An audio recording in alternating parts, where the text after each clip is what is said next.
I stood there, phone in hand, staring at the confirmation email that had popped up on our shared account. My wife, Sarah, was bustling around the kitchen, humming softly as she grabbed her purse.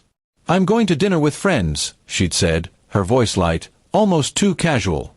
I wanted to believe her, but the email burned in my mind. A hotel room booked for tonight, just her name on the reservation. My stomach twisted as I replied, "Strange, I just saw you reserve a hotel room." Her humming stopped, and the air felt heavier than it had a moment ago. She froze, her hand hovering over the car keys on the counter. "What are you talking about?" she asked, her tone sharp now, defensive. I held up my phone, showing her the email. Her eyes flicked to the screen, then back to me, and for a split second, I saw something. Guilt, maybe, or fear. "That's not what you think," she said quickly, but her words stumbled, lacking the confidence she usually carried. I didn't say anything, just waited, letting the silence press her for more.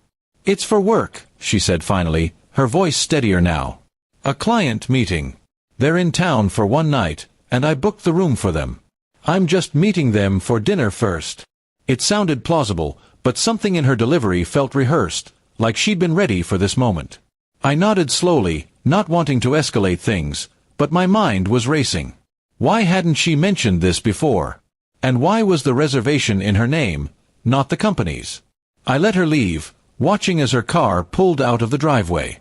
The house felt too quiet, the kind of quiet that amplifies doubt.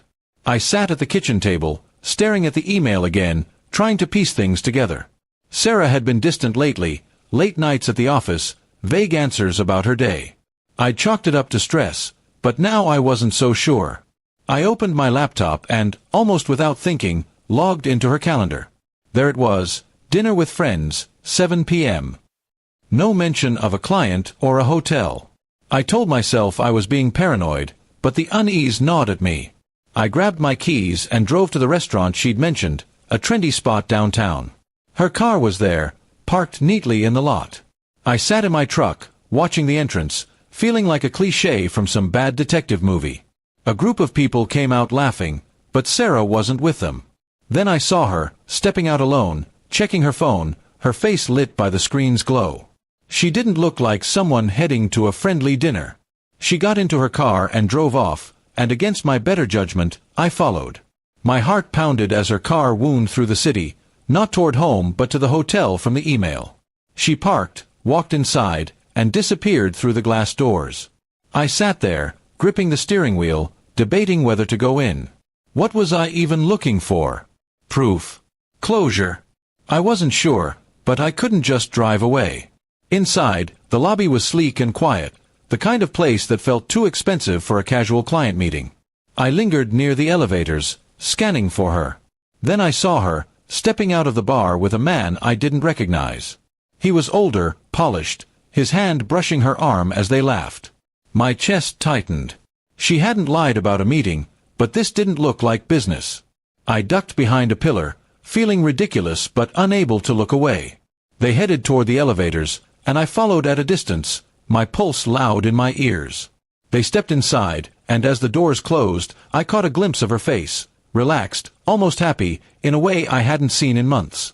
I took the next elevator, my mind a mess of anger and disbelief. When I reached the floor listed in the reservation email, I hesitated.